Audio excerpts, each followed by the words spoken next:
السلام عليكم ورحمة الله. إن الحمد لله نحمده ونستعينه ونستغفره ونعوذ بالله من شرور أنفسنا ومن سيئات أعمالنا. من يهده الله فلا مضل له ومن يضلله فلا هادي له. أشهد أن لا إله إلا الله وحده لا شريك له وأشهد أن محمدا عبده ورسوله. أما بعد. Syukur, Alhamdulillah, kita telah sampai kepada hari yang ke-29 Ramadan. Hanya tinggal sehari sahaja lagi.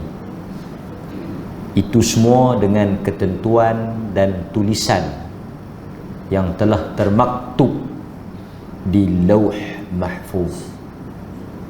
Kita semua berdoa agar umur dan kesihatan kita, yang paling penting sekali, Allah memberikan peluang untuk kita menutup hari yang terakhir di dalam bulan Ramadan besok dengan amalan dan ketaatan. Dipanjangkan masa dan waktu untuk terus kita berdoa dan meminta kepada Allah. An Aisyah radhiyallahu anha wa an abiha qalat: Ista'dhana rahtun minal yahud ala Rasulillahi sallallahu alaihi wasallam faqalu As-sam' alaikum. Faqalat Aisyatu bal alaikum as-sam' wal la'nah. Faqala Rasulullah sallallahu alaihi wasallam: Ya Aisyah, inna Allah yuhibbur rifqa fil amri kullih. Qalat alam tasma' ma qalu? Qala qad qultu wa alaikum. Atau kama qal. Hadis sahih riwayat Muslim. Daripada Aisyah radhiyallahu anha, Allah meridai dia dan bapaknya, Abu Bakar As-Siddiq radhiyallahu anhu. Kata Aisyah, ista'dhana rahtun, telah meminta izin. Ista'zana, telah meminta izin. Rahtun, sekumpulan, minal yahud, daripada orang-orang Yahudi. Ada 2-3 orang daripada Yahudi ni minta izin nak bertemu dengan Nabi sallallahu alaihi wasallam. Dan kita semua kena ingat, apabila Nabi sallallahu alaihi wasallam sampai di bumi Madinah ataupun dikenali dengan nama Yathrib, Nabi tukar kepada Al-Madinah, telah wujud di sana bangsa ataupun masyarakat Yahudi. Sebab itu tuan-tuan, Abdullah bin Salam ni asalnya di antara ulama besar Yahudi yang akhirnya dia memeluk Islam. Abdullah bin Salam sebut, dia kata pada hari pertama apabila Nabi sallallahu alaihi wasallam sampai di bumi Madinah, hari pertama Nabi berjejak kaki di bumi Madinah, Abdullah bin Salam, dia tokoh di kalangan ahli kitab, orang Yahudi. Dia kata, aku keluar nak pergi dengar, nak pergi tengok Muhammad dan nak pergi dengar apa Muhammad nak cakap. Kerana apa? Kerana kedatangan Nabi Muhammad ini, kedatangan Rasulullah telah disebut dan telah diceritakan di dalam Alkitab, yakni di dalam Taurah dan Injil. Sebab itu orang Yahudi ni depa memang boleh kenal Nabi. Siapa-siapa yang mengaku jadi Nabi, depa boleh tahu bohong ke betul. Sampai tara tu sifat, ciri, kriteria, perangai, kelaku, tanda, semua yang ada pada Nabi yang benar telah disebut di dalam kitab Taurah yang diberi kepada Nabi Musa dan juga orang-orang Kristian dapat di dalam kitab Injil. Sebab itu kalau kita baca Salman Al-Farisi, dia mengaji dengan tok guru dia Kristian, padri Kristian. Salman tanya dekat tok guru dia padri tu, kalau hang mati siapa yang aku nak pergi cari? Salman asalnya Majusi, orang Parsi, Iran, sembah api. Kemudian dia keluar daripada agama Majusi, dia convert jadi Kristian, dia mengaji dengan padri Kristian. Dia tanya padri tu, kalau padri tu mati dia nak mengaji dengan siapa? Siapa dia nak cari? Padri yang Kristian tu telah sebut 3 tanda yang ada pada seorang rasul. Itulah punca macam mana Salman boleh masuk Islam. Yahudi pun sama. Alladzina atainahumul kitab ya'rifunahu kama ya'rifuna abna'ahum. Quran kata, sesungguhnya mereka yang kami berikan Alkitab, Yahudi dan Kristian. Pasal itu kita sebut mereka ni sebagai ahli kitab. Ahli kitab. Mereka ni ahli kitab. Maksudnya diberikan kepada mereka kitab. Mereka itu mengenali, mereka tengok Nabi, mereka boleh tahu yang ni betul Nabi. Seperti mana mereka mengenali anak-anak mereka. Kita kenal anak kita, kita tengok daripada jauh, kita tahu anak kita gaya berjalan, gaya bercakap, rambut, tanda apa semua, kita tahu tu anak kita. Macam mana satu orang boleh cam, boleh kenal, boleh teka, boleh tahu anak dia. Yahudi bila dia tengok satu orang, dia boleh tahu kawan tu Nabi ke tak. Abdullah bin Salam bila dia pergi dengar hari pertama Nabi bercakap di Madinah, dia kata ini Nabi. Dan akhirnya dia masuk Islam lah, dan panjang cerita dia. Tapi saya nak sebut apa? Yahudi memang wujud di Madinah. Yahudi memang ada. Dan Yahudi ini diusir keluar oleh Nabi. Habis Nabi perambat ni ketika berlakunya Khaybar. Yang sekarang ni tuan-tuan tengok, tadi kita baca Qunut Nazilah. Qunut Nazilah ni sunnah, dibaca ketika berlakunya musibah ataupun bala, yang mana kita semua tahu sekarang ni dalam kita musibah jugalah kan. Orang duk cakap musibah tak boleh raya apa semua ni, tak apalah, tu satu isu. Tapi sekarang ni di akhir-akhir Ramadan ni kita doa supaya Allah membantu umat Islam di Palestin yang sedang dibantai. Ini pun kadang-kadang orang kita dia terlalu dia tak terdedah dengan maklumat ni, dia tak tahu pasal tu imam baca kunut ni duk tak duk kunut ni kan, mayang witir awal ni kan. Dia bukan SOP PKP ni. Yang ni sunnah berdoa, memohon pertolongan oleh kita orang Islam kepada Allah di dalam salat. Nabi buat untuk memohon pertolongan supaya Allah menghancurkan orang-orang yang memusuhi Islam kan. Itu apa yang kita lakukan tadilah. Dan sekarang ni dibantai umat Islam di Palestin oleh golongan Yahudi. Dan Nabi telah usir Yahudi ni kerana mereka telah pecah khianat ketika mana mereka berpakat dengan orang musyrikin di dalam peperangan Ahzab untuk menyerang orang Islam. Maka Nabi usir mereka di dalam peperangan Khaybar. Okey. Jadi mereka ni Yahudi ni memang ada dah zaman Nabi. Mereka masuk nak minta jumpa Nabi. Bila mereka masuk, mereka sebut apa? Mereka kata Assalamualaikum. Kita dengar macam Assalamualaikum. Assalam maksudnya sejahtera kan? Tapi mereka tak sebut Assalamualaikum, Assalamualaikum. Assam tu maksudnya celaka. Alaikum, ke atas engkau wahai Muhammad. Nabi dengar tak? Nabi dengar. Tapi Nabi jawab tak? Nabi tak jawab. Cuma Nabi kata wa'alaikum. Dia berkata kat Nabi, celaka engkau Muhammad. Nabi Muhammad kata apa?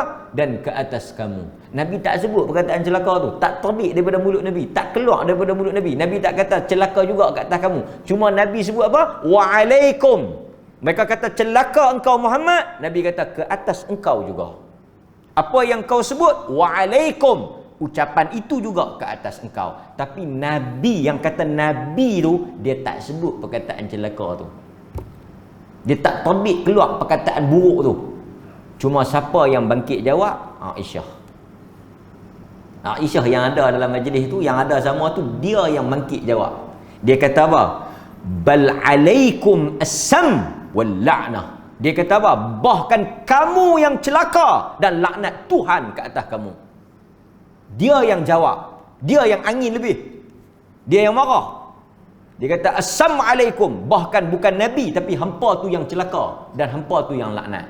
Tuan-tuan, yang kata Nabi ni, dia tak masuk belah Aisyah. Dia tegur. Dia tegur. Dia kata apa? Dia kata, ya Aisyah, innallaha yuhibbur rifqa. Sesungguhnya Allah suka kepada perkataan yang cantik. Allah suka kepada tutur kata yang sopan. Allah suka lemah lembut. Allah suka kesantunan. Dan Allah bersikap penyantun di dalam setiap urusan. Perkataan yang kau cakap tadi tak patut keluar daripada mulut orang Islam. Bahasa dia macam itulah. Perkataan yang kau lafazkan itu, walaupun untuk membela aku, untuk menjawab apa yang mereka sebut, Nabi kata perkataan itu tak layak untuk diucapkan oleh seorang Muslim, kerana Tuhan tak suka kata-kata yang kotor. Tuhan itu bukan bersifat dia suka dengar perkataan yang buruk. Nabi marah Aisyah. Nabi kata jangan sebut perkataan tu. Aisyah dia defend. Aisyah ni dia jenis, dia bukanlah melawan, tapi dia nak cerita sebab apa? Dia defend, orang yang cerdas. Dia kata alam tasma'. Bila Nabi tegur dia, dia kata dekat Nabi, alam tasma', kau tak dengar ke Rasulullah depa kata apa? Depa yang mula dulu. Kita kan, kita mau kalau kita orang maki, depa yang mula dulu. Saya hanya depa jual, saya beli. Kan. Kalau dia tak kata, saya pun tak kata. Boleh tak kalau orang mula kita sambut? Kan? Lepas tu takkan kita nak duduk sengap. Kan? Darah megat terawis. Jangan dicabar. Jangan main-main. Masuk. Kalau berani masuk. Nak keluar tak? Betul ke kita? Tuan-tuan, kita sebulan nak habis dah puasa. Nanti bila 1 Syawal, tak dan habis 1 Syawal, kita tak setujulah dengan SOP apa semua ni. Tapi kita cuba kita cuba respon dengan kata-kata yang baik. Kita doa yang baik, tuan-tuan. Kan? Saya tak mau cakap apalah kan, tapi kita cuba respon. Mungkin kita sebut kata yang baiklah kan. Tapi kadang-kadang kita sabar, kita ni pun angin je kan. Tapi Nabi laisal mu'min bitta'an wala la'an wala fahish wala badhi. Nabi itu bukan orang yang suka maki. Orang mukmin dia tak maki orang. Dia tak maki orang. Dalam apa? Dia tak ada satu alasan untuk nak justify kita boleh maki dia. Hatta tuan-tuan, bukan kata orang je kita tak boleh maki. Tok Kong Hindu tu pun kita tak boleh maki. Betul tak? Betul. Quran sebut. Quran kata jangan maki sembahan mereka. Bukan pasal kita hormat, bukan pasal kita respect, bukan pasal Tok Kong tu betul. Quran kata apa? Kalau hampa maki dia, nanti depa akan maki Allah lagi sakan daripada tu. Lah ni tak payah duk maki. Dalam Quran, bila dia suruh kita cakap elok, dia bukan kata orang Islam hampa cakap elok, orang kafir hampa nak maki pun hampa maki bi. Oi dah. Quran dia ajak kita tentang ni. Quran ni yang kita duk baca dalam bulan puasa, khatam berapa kali ni, yang kita duk tadarus ni. Dalam Quran dia kata apa? Wa qulu linnas husna. Cakaplah perkataan wa qulu linnasi husna. Dalam Quran surah Al-Baqarah, Allah kata cakaplah dengan manusia. Dia guna perkataan annas. dengan manusia. Semualah manusia tu, termasuk Hindu, termasuk Cina, termasuk Siam, termasuk orang putih ke apa ke. Wa qulu lin-nasi husna. Cakaplah kepada manusia dengan perkataan yang elok. Kita duk kata Islam agama rahmat, Nabi tu orang yang akhlak mulia, tapi bila orang tengok, sebab itu tuan-tuan, orang kafir tak baca Quran, dia baca perangai orang Islam. Dia baca perangai orang Islam. Pasal itu tambah dalam bulan puasa. Nabi kata apa ni? Dalam bulan puasa ni kita nak habis lah. Kita nak tengok bulan Syawal ni ada tak dia punya apa kesan dia. Nabi kata wa inimruun. Nabi kata mana-mana orang qatalahu au syatamahu. Ada orang pi maki dia, ada orang pi duk cari pasal provoke dia. Dia kata apa? Ni Nabi kata orang start dulu, bukan kita. Mana-mana manusia, individu, wa inimru'un qatalahu aw syatamahu, mana-mana orang Islam, mana-mana orang yang sedang berpuasa, mai satu orang provok dia. Tuan-tuan, puasa jangan buat main. Tengah kita duk hangat dengan kita lapang ayak dengan letih apa semua, duk cari pasal silap hari bulan, bertemu. Tapi orang puasa, Nabi kata apa? Mai siapa pun provok dia ke apa ke, inni sa'im. Nabi suruh jawab apa? Habis sangat geram tu, habis sangat tak tahu nak. Inni sa'im. Aku sedang berpuasa. Nabi nak bagi tahu kata apa? Puasa itu mengikat, puasa itu mengawal lidah daripada berkata kotor. Ini kita puasa, bawa kereta, hangat, kita tahulah perlis ni hangat, kan? Memang kita semua hangat ni, tengah duk hangat ni, kan? Segala beli mak neka apa semua tak boleh pi mana, dengan hangat lagi apa semua, kan? Kawan tu masuk sikit, dia keluar yang seronoknya duk drive nak main masjid, tengah puasa nak pi sembahyang lohor. Siapa tak tahu potong kat tengah, tak bagi signal, dia punya maki tu. Sampai bini kata, abang satgi mau kalau tera ni, mau kalau lagu ni punya perangai, abang balik pi langgah sirap selasih. Pi langgah, pi balik-balik pi makan lah tabak, ada hak lebih buka puasa tu makan lah. Pasal mau dengan maki ni pasal pecah puasa lah. Aku tak boleh, aku Nabi kata tak. Aisyah bin Abi, aku dengar dan aku dah jawab pun tadi. Waalaikum. Tuan-tuan, ini yang kita sebut sebagai akhlak. Ini yang satu benda yang susah tau. Satu benda yang kita boleh cakap, satu benda yang kita boleh sebut, tapi mari kepada amalan tu. Pasal tu Nabi kata akmalul mu'minin imanan ahsanuhum khuluqa. Nabi kata orang yang paling sempurna, orang yang paling kuat, orang yang paling hebat iman dia, hampa tengok tang kelaku perangai dia tu. Nabi tak kata tengok semayang dia, Nabi tak tengok Quran dia, Nabi tak tengok perangai dia. Pasal tu orang yang iman dia kuat ni, tutur kata dia, sikap dia, perangai dia, cakapan dia, jenis cakapan orang yang cantik. Orang, tuan-tuan, Nabi kata apa? Al-Muslim, orang Islam ni, man salimal muslim min lisanih wa yadih. Orang Islam yang bagus, orang Islam yang baik, orang yang bila duduk dengan dia, bukan sahaja tangan dia tak cepat, mulut dia pun orang rasa selamat. Geram nak kira geram, geram nak kira emosi, emosi nak kira marah, memang marah. Tapi dia kadang-kadang tuan-tuan cakap dengan isteri, cakap dengan anak-anak, tak menggambarkan satu sifat orang beriman. Kita orang beriman, bila cakap dengan anak isteri, takkan kita nak cakap benda-benda tak elok.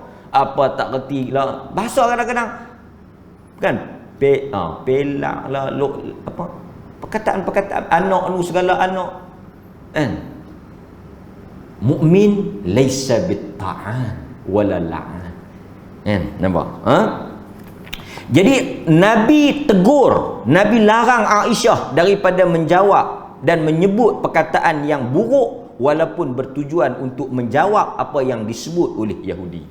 Sebab itu tuan-tuan muslimin dan muslimat yang dirahmati, Nabi kata antara perkara yang paling banyak menyebabkan manusia ni masuk ke dalam syurga, yang paling berat di atas mizan Allah Taala esok, ma'athqalu fil mizan, di atas mizan penimbang Allah adalah akhlak yang baik. Dan kadang-kadang orang tertarik pada kita tu bukan kerana apa? Ilmu kita. Kadang-kadang ilmu banyak, tapi sikap dia sombong. Sikap dia bongkok. Orang tak suka. Mungkin kadang-kadang ilmu dia tak banyak, tapi tutur kata dia, senyuman manis muka dia, urusan dia dengan orang menyebabkan orang rasa seronok, orang rasa tertarik. Kan? Kadang-kadang mungkin ilmu dia banyak tapi bengis, tegas, keras. Kan? Pasal itu Nabi kata innallaha yuhibbur rifq. Allah itu suka kepada kelembutan. Rafiq, suka kepada kelembutan. Dan tuan-tuan, ada riwayat yang menyebut ada di kalangan Yahudi yang memeluk Islam kerana tertawan dengan dakwah dan akhlak yang dibawa oleh Nabi. Umpamanya dalam hadis yang diriwayatkan oleh Ibn Hibban. Sebab itu kita ni tuan-tuan, kadang-kadang apa, di kereta tu baguslah tulis kalimah Allah, la ilaha illallah, kan? Pakaian kita pun bagus, kan? Penampilan kita pun bagus, tapi mai tentang sikap dan kelakuan kita. Kadang-kadang isu-isu kecil, isu-isu remeh, tapi membawa kepada pertelingkahan dan pergaduhan yang besar. Dan tuan-tuan jangan lupa, antara benda yang syaitan suka pada dia, berkelahi. Nabi kata sesungguhnya syaitan dah tak boleh nak menyebabkan kamu syirik di tanah Arab. Tetapi apa yang syaitan boleh? Menimbulkan pertelingkahan di antara kamu. Tambah kita dalam bulan puasa ni, sepatutnya dalam bulan puasa ni, dalam bulan yang penuh dengan kesabaran ni, tak timbul isu pergaduhan dan perkelahian. Tapi kadang-kadang kita tengok, Allahu Akbar, kalau tuan-tuan pergi di Mekah masa bulan puasa, kan? Oh, kita nak bagi ni, dia panggil apa? Sabil tu. Nak bagi apa ni? Beli ayak kotak ke, beli roti ke, nak pergi bagi ni di tanah haram ni. Kita pun tak tahu puasa ke dah. Bertumbuk kerana ayak kotak tu. Tak reti nak beratung. Sampai ni apa? Yang bagi-bagi ni, yang duk bagi ni, yang apa, Bangladesh yang duk bagi-bagi ni, dia kata jangan duk bagilah ni. Mai dia bagi. Jangan duk pegang suar ni, bukan Malaysia pegang duk suar orang mai beratung ambil. Dia kata macam ni, mai dia bagi. Dia pegang daripada atas pasaraya binduk tu, dia balin gitu lah kotak. Balin. Mau kalau duk bagi lagu ni sekali dengan jubah-jubah tu terkoyak. Kita pun tak boleh imagine ni. Duduk tanah haram bulan Ramadan, orang nak bagi sedekah, yang orang tolak tergolek. Kan? Jangan main-main tuan-tuan. Nampak? Kita pun tak tahu macam mana. Ini nasib baik semua yang ada dalam tanah haram tu orang Islam. Kan? Cuba tuan-tuan tengok apa di tempat-tempat orang bukan Islam. Apa yang orang panggil homeless, apa tu, gelandangan tu, beratuk ambil elok tertib. Kan? Ini kadang-kadang melibatkan orang tengok. Dalam hadis Ibn Hibban, satu orang Yahudi pernah bagi hutang dekat Nabi. Ada riwayat sebut Yahudi ni bagi hutang dekat Nabi. Kemudian tuan-tuan, dia mari minta awal sebelum waktu dia. Dia saja nak trik Nabi. Dia main minta awal. Dia sentak baju Nabi. Dia rentak baju Nabi, kan? Dia rentak baju Nabi dan dia macam cakap kasar kan? Maki Nabi. Dalam masa tu ada Umar Al-Khattab. Tapi Nabi dah suruh Umar sabar. Kemudian tuan-tuan, akhirnya orang Yahudi yang mai buat provokasi tu, yang mai nak cari gaduh tu, dia kata apa? Ya Umar, ni perkataan dia. Ya Umar, kullu alamat an-nubuwah qad araftuha fi wajhi Rasulillah. Dia kata, wahai Umar, ni siapa dia? Yahudi yang mai mungkir janji, mai rentak baju Nabi, mai maki Nabi, bukan maki Nabi, maki Abdul Muttalib sekali. Yang Nabi tak kata apa pun dekat dia. Yang Nabi kata, Umar, ada duit, bayar dekat dia. Umar sini punya hangat tak sangka dah ni, tak sangka duk tahan, getah tak sangka dah ni, kan? Nabi kata ada duit, bayar. Tak payah duk kata apa. Akhirnya Yahudi tu kata ke Umar. Dia kata, kullu alamat, semua tanda-tanda an-nubuwah, tanda-tanda kenabian, qad araftuha fi wajhi Rasulillah, telah ada pada wajah Rasulullah.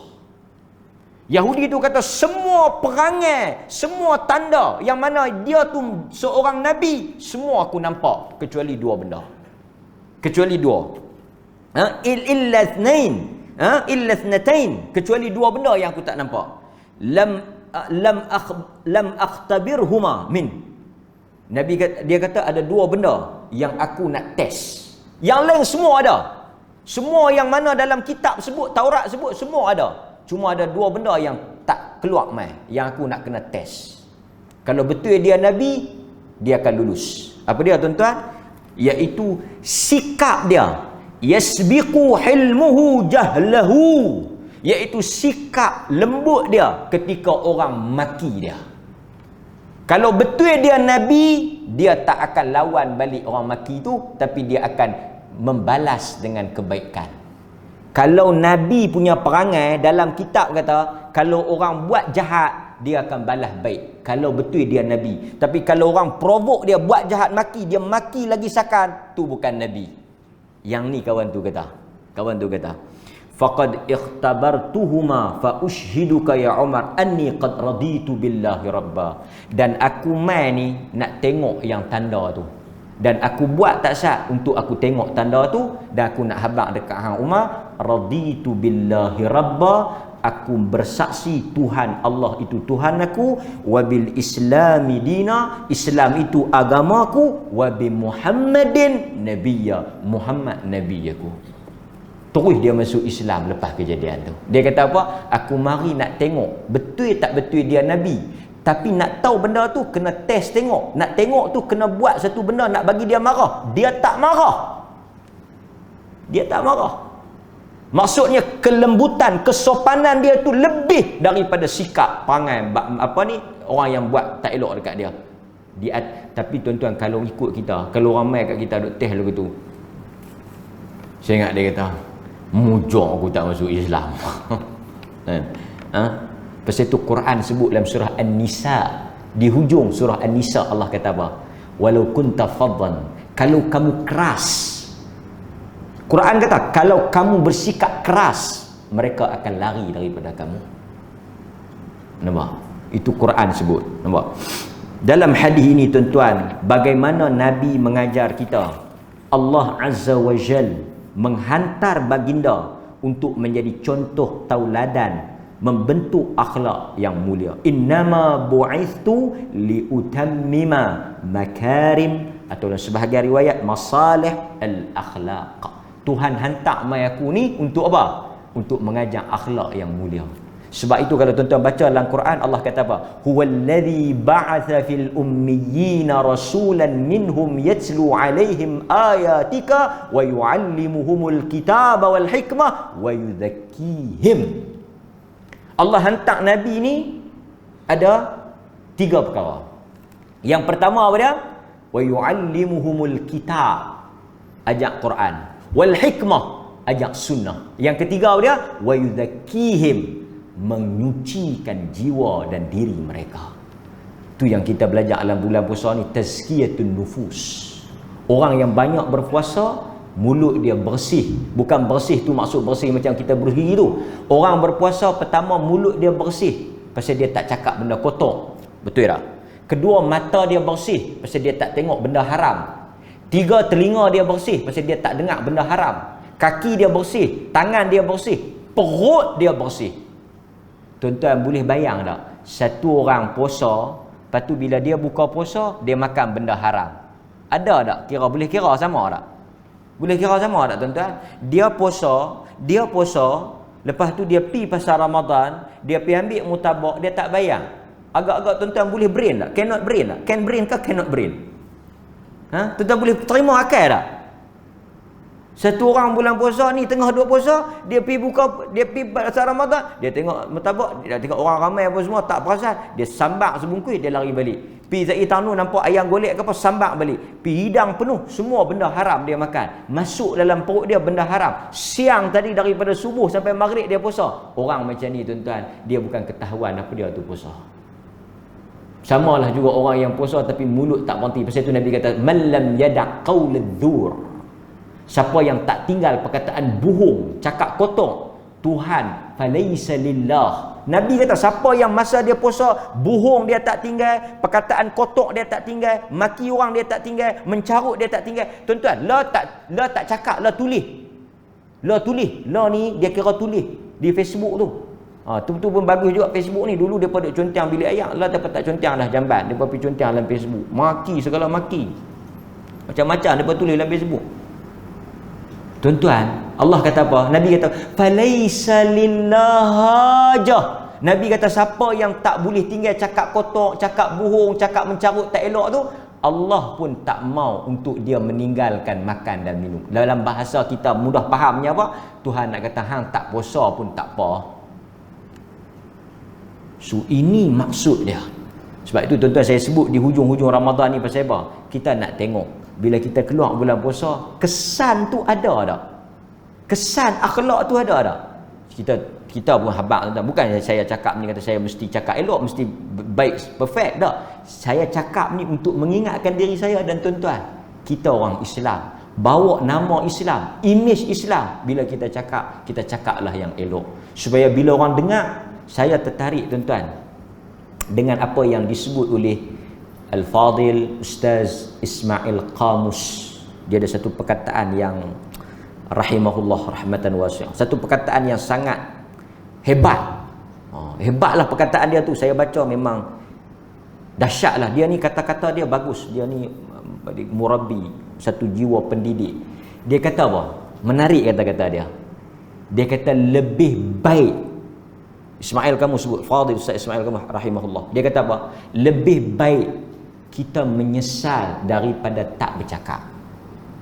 Menyesal aku tak cakap. Menyesal, rugi aku tak cakap. Al-Fadil Ustaz Ismail kamu rahimahullah kata apa? Lebih baik kita menyesal tak cakap daripada kita menyesal sebab kita bercakap. Tuan-tuan dapat? Masuk tak? Dia kata lebih baik kita rasa rugi tak bercakap daripada kita menyesal lepas kita bercakap. Kerana kalau kita menyesal tak bercakap, tak ada dosa, tak ada kesan apa. Tapi kalau terlanjur cakap, tersilap cakap, kita menyesal pun tak ada guna dah. Tu dia punya dalam orang yang bila dia cakap dengan nur tu, ucapan dia tu. Nampak? Inilah yang sepatutnya kita semua bentuk lidah kita, lisan kita. Nabi kata, siapa yang boleh jaga lidah dia? Dan hadis ni juga mengajak kita, kalau orang bukan Islam cakap tak elok, kita jangan cakap jawab. Kalau dia cakap elok, kita jawab balik elok. Sebab itu ada hadis ni juga dijadikan dalil. Kalau orang bukan Islam kata Assalamualaikum, kalau dia kata elok, kita jawab Waalaikumsalam. Tak ada masalah. Sebab hadis ni yang Nabi kata Waalaikum tu pasal dia cakap kotor. Sebab itu Nabi jawab pun, Nabi jawab Waalaikum. Tu nak menunjukkan kepada kita orang Islam ini diberi racun tetapi dibalas dengan kebaikan. Nampak? Mudah-mudahan Allah Subhanahu wa taala mengurniakan akhlak yang baik dan menjadikan puasa ni sebagai puasa yang berjaya, membentuk mulut, mata, telinga, tangan, kaki dan nafsu kita menjadi lebih baik tuan-tuan. Istighfarlah banyak-banyak di hujung-hujung Ramadan ni, kerana siapa yang Tuhan tak ampun di dalam bulan Ramadan, susah Tuhan nak ampun di bulan lain. Ibnu Rajab bawa perkataan Al-Hasan Al-Basri. Al-Hasan Al-Basri kata, siapa yang Tuhan tak ampun dalam bulan Ramadan, susah untuk dia dapat keampunan Allah pada bulan lain. Itu dia tuan-tuan, berat tu. Kalau kita esok habis, keluar bulan ni Tuhan tak ampun dosa, nak ampun bulan Syawal, Al-Hasan Al-Basri kata, Ibnu Rajab sebut, payah. Tu kita takut tu. Sehari ni menentukan segala-galanya. Sallallahu ala nabiyyina Muhammad wa ala alihi wa sahbihi wasallam. Walhamdulillahi rabbil alamin. Wassalamualaikum warahmatullahi wabarakatuh. Wa barakallahu fikum. Jazakumullah khair. Mudah-mudahan Allah Ta'ala merahmati kita semua.